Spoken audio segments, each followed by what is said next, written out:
God is the light in which I see. Welcome, this is David. Today we are continuing the idea for yesterday, adding another dimension to it. You cannot see in darkness and you cannot make light. You can make darkness and then think you see in it, but light reflects life and is therefore an aspect of creation. Creation and darkness cannot coexist, but light and life must go together, but being different aspects of creation. Okay, I think that's pretty plain and clear. Let's move on. In order to see, you must recognize that light is within. So I think that's a key point at this moment. Within, not without. Because most of us think that we're gonna get help from outside. Excuse me. But the cause reminds us that the light is within. So in order to see, you must first recognize that the light is within, not without. You do not see outside yourself, nor is the equipment for seeing outside you. An essential part of this equipment is the light that makes seeing possible. It is with you always, making vision possible in every circumstance. So just in a nutshell, the light that you seek is within you. Okay, I think that's the most important part, because as you can see here, the lesson for today is God, or the Creator, is the light in which I see. So I think it's important that we've established, where is this light? Is it outside of you or is it in you? Okay, moving on. Your mind is no longer wholly untrained. That's good news, huh? We're making progress. You are quite ready to learn the form of exercise we will use today, but you may find that you will encounter strong resistance. The reason is very simple. While you practice in this way, you leave behind everything that you now believe and all the thoughts that you have made up. Properly speaking, this is the release from hell. Yet perceived through the ego's eyes, it is loss of identity and a descent into hell. So, apparently, you are now super ready for this exercise, but you'll face a natural resistance. Well, maybe not natural, but let's say normal. It will be normal for you to encounter strong resistance to today's exercises, as well as other exercises in the course, of course. And once again, we've said the reason why this resistance comes up is because the ego perceives your freedom as its end, and it expresses that as your own end, your own loss of identity. And remember, you have built up your identity to keep you, in quotes, safe.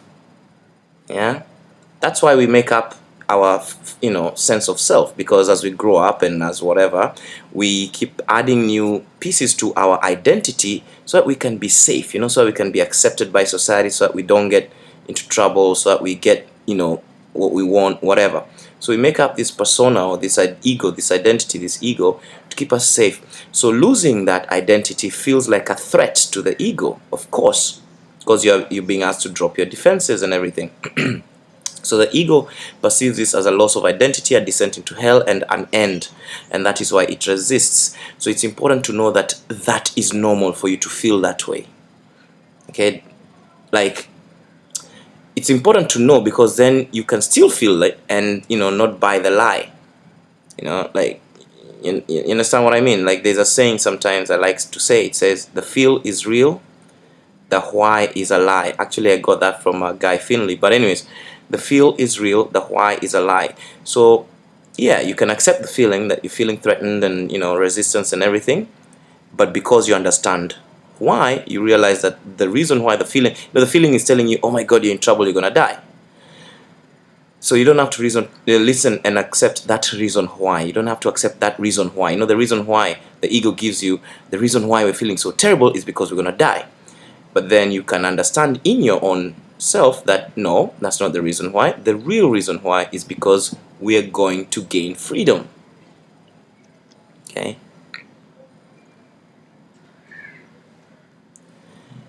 If you can stand aside from the ego by ever so little, you will have no difficulty in recognizing that its opposition and its fears are meaningless.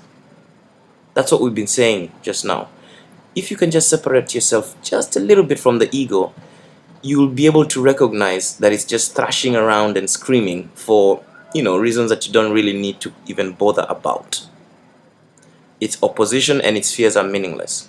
You might find it helpful to remind yourself from time to time that to reach light is to escape from darkness, whatever you may believe to the contrary. God is the light in which you see you are attempting to reach Him. So begin the practice period by repeating today's idea with your eyes open and close them slowly, repeating the idea several times more.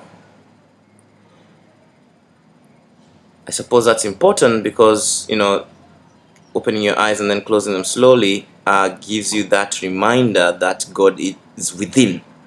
You see, we're saying that God is within you, light is within you, God is the light in which you see, and again, it's within.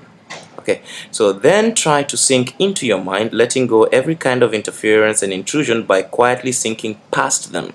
Your mind cannot be stopped in this unless you choose to stop it.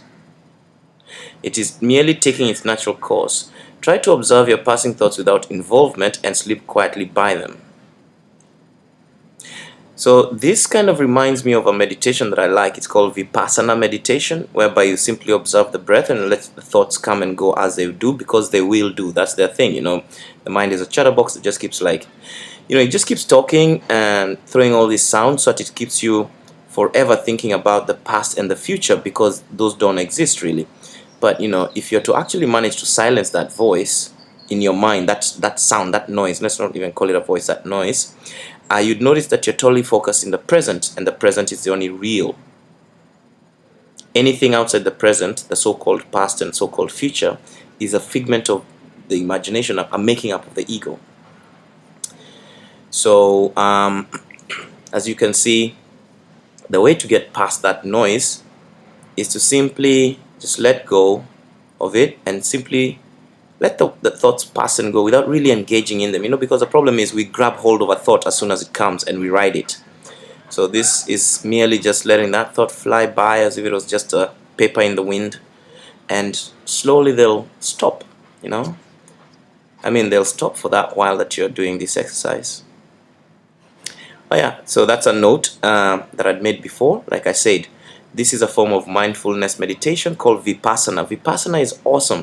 You can Google it and maybe try and find a class nearby you or a video or something that will show you how to do Vipassana meditation. But it's really, really amazingly good for this. I think it's a good way to combine this exercise with that.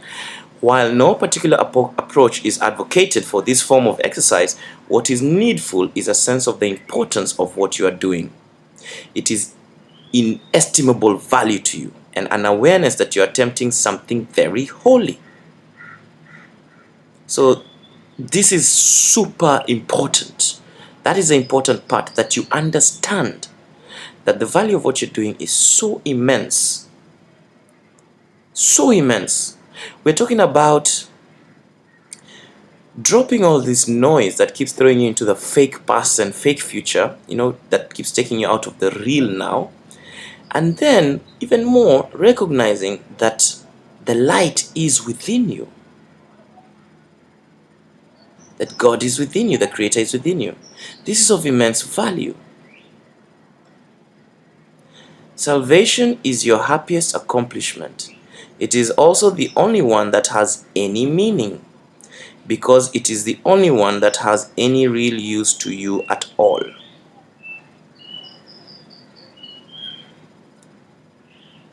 That is so true.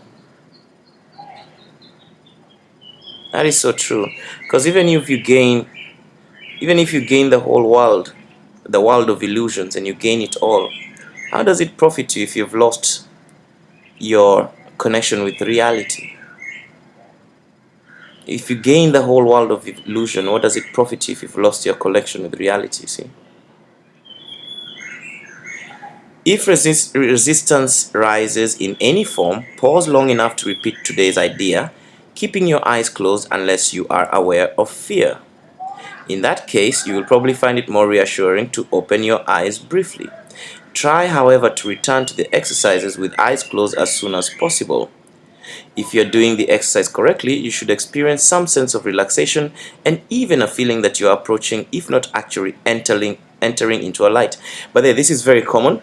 Even in Vipassana meditation, they say that once you reach a certain zone, you will see a light, and you'll feel like you're falling into a void that is full of light. By a void I mean it's not like a place that you can say, I can see the horizon and I can see the left and the right.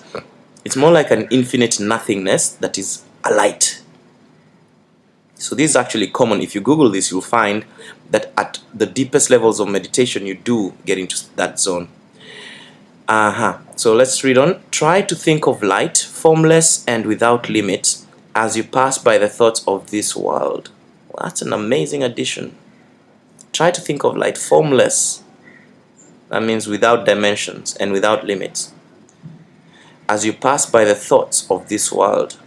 And do not forget that they cannot hold you to the world unless you give them the power to do so. Very important. A lot of people go saying, oh, I can't manage this because my mind is too noisy and I can't get past that thing. Well, do not forget that they cannot hold you to this world unless you give them the power to do so. That's very important.